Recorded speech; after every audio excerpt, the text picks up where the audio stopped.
ဒီလို viral ဖြစ်နေတဲ့အမိုက်စား AI ဗီဒီယိုလေးတွေကိုတူတူဖန်တီးကြမယ်အားလုံးပဲမင်္ဂလာပါလမ်း AI မြန်မာ YouTube Channel လေးမှာပြန်လည်ကြိုဆိုလိုက်ပါတယ်ဒီနေ့မှာတော့ AI tool တစ်ခုကိုလွယ်လွယ်နဲ့ရှင်းရှင်းမိတ်ဆက်ပေးပါမယ်ဒီ tool နာမည်က Mechanical Drawing Generator ပါအရန်မိုက်တာက device တစ်ခုကိုတစ်ချက်နှိပ်လိုက်တာနဲ့ robot လိုတိရစ္ဆာန်လိုအရာတွေဖြစ်သွားတဲ့ prompt တွေထုတ်ပေးနိုင်ပါတယ်ဒီ prompt တွေကိုသုံးပြီး TikTok, Facebook နဲ့ YouTube Short တွေအတွက်အရန်မိုက်တဲ့ဗီဒီယိုလေးတွေကိုဖန်တီးလို့ရပါတယ်လူတွေကြိုက်ရတဲ့အကြောင်းရင်းကတော့ကြည့်လိုက်တာနဲ့ဟာဒီဟာလေးကဘာလဲဆိုပြီးစိတ်ဝင်စားစေမှာဖြစ်ပါတယ် AI နဲ့ content လုပ်ရှင်တဲ့သူတွေဗီဒီယိုဖန်တီးခြင်းတဲ့သူတွေအတွက်အရန်အသုံးဝင်စေမှာပါကဲတူတူဖန်တီးဖို့စလိုက်ကြရအောင်ဗျာပထမအဆုံး ChatGPT ကိုဝင်ပါမြားပြထားတဲ့မျက်နှာကြောင်းကိုနှိပ်ပါမြားပြထားတဲ့အတိုင်း More နဲ့ App ကိုနှိပ်ပါအပေါ်မှာပြထားတဲ့ GPTs ကိုနှိပ်ပါ search bar ကနေ Mechanical Drawing Generator ဆိုပြီးရိုက်ရှာလိုက်ပါအခုလိုလေးပေါ်လာပြီဆိုရင်လူ9000ကျော်သုံးထားတဲ့အပေါ်ဆုံးတစ်ခုကိုရွေးလိုက်ပါအခုလိုလေးပေါ်လာရင် Start the Generator ကိုနှိပ်ပါပြထားတဲ့များကိုထပ်နှိပ်ပါ AI မှခေါင်းစဉ်10ခုကိုချပေးပါလိမ့်မယ်အဲ့ဒီခေါင်းစဉ်10ခုကိုကမကြိုက်သေးရင်လည်းမောဆိုပြီးထပ်တောင်းနိုင်ပါတယ်ကျွန်တော်ကတော့ robot style ကိုဖန်တီးခြင်းတဲ့အတွက် robot နံပါတ်9ကိုရွေးလိုက်ပါမယ်အခုလိုရွေးလိုက်တာနဲ့ robot နဲ့သက်ဆိုင်တဲ့ model 6ခုကိုထုတ်ပေးလာပါလိမ့်မယ် AI ရဲ့ထုတ်ပေးတဲ့ပုံစံကတော့ model 1 image 1 image 2ကိုပြောင်းလဲမဲ့ပုံစံဖြစ်တဲ့ video prompt စတဲ့ robot transformation style video prompt နဲ့ image prompt တွေကိုအစဉ်လိုက်ထုတ်ပေးပါလိမ့်မယ်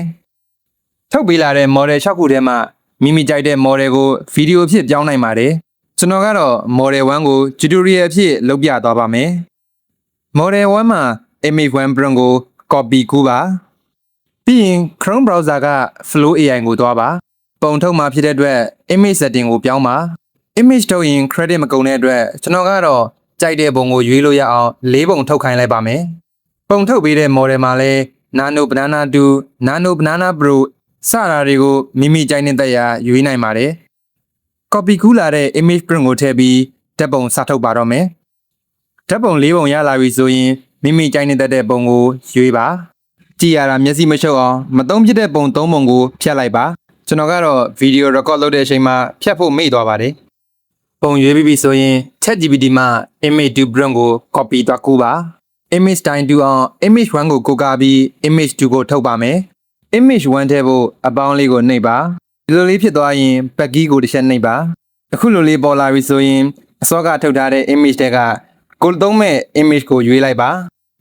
image 2 prompt ကိုထည့်ပြီးပုံထုတ်နိုင်ပါပြီရလာတဲ့၄ပုံတွေကမိမိကြိုက်တဲ့ပုံတစ်ပုံကိုရွေးပြီးကျန်တဲ့၃ပုံကိုဖြတ်လိုက်ပါအားလုံးပြီးသွားရင် video prompt ကို copy သွားယူပါဗီဒီယိုထုတ်မှာဖြစ်တဲ့အတွက် video setting ကိုပြောင်းပါမယ်ပုံနှစ်ပုံကနေဗီဒီယိုပြောင်းမှာဖြစ်တဲ့အတွက် frame ကိုရွေးပါဗီဒီယိုထုတ်ရင် credit ကုန်တာမလို့ဗီဒီယိုအရေအတွက်ကို1ကိုရွေးလိုက်ပါအခုလိုလေးရလာပြီဆိုရင် step ကိုနှိပ်ပြီး image 1ကိုထည့်ပါant ကိုနှိပ်ပြီး image 2ကိုထည့်ပါအစောကကူးထားတဲ့ video prompt ကိုထည့်ပါ video prompt ထည့်တဲ့အချိန်မှာသတိထားရမယ့်အချက်က keyboard မှာပေါ်တဲ့စာကိုတိုက်ရိုက်မထည့်လိုက်ပါနဲ့တိုက်ရိုက်ထည့်လိုက်ရင် video ထုတ်ဖို့တခါတည်းအမိန့်ပေးသားဖြစ်သွားပါလိမ့်မယ် prompt ထည့်တဲ့ box လေးကိုဖိပြီး paste ကိုနှိပ်ပါ video prompt မှာပေါင်းထည့်ပြီးရေးရမှာတစ်ခုရှိပါတယ်အဲ့ဒါကတော့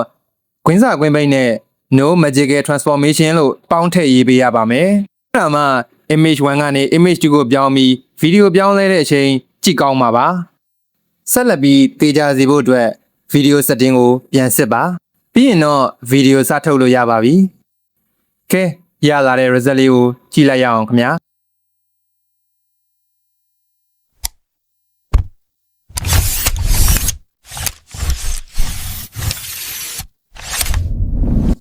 ကဲဒီဗီဒီယိုလေးကတော့ဒီမှာတင်ပြီးပါပြီဒါပေမဲ့ခဏလေးသင်ယူစရာတွေအများကြီးကြံပါသေးတယ်အခြား viral AI ဗီဒီယိုတွေကိုလေ့လာခြင်းသူတွေအတွက် tutorial တွေကို comment ကလင့်မှာစုစည်းပေးထားပါတယ်အောက်ကို scroll လုပ်ပြီးအခုပဲဝင်ကြည့်လိုက်ပါနားလည်အခက်တဲ့ AI အကြောင်းတွေကိုအလွယ်ဆုံးနည်းနဲ့ရှင်းပြထားပါတယ်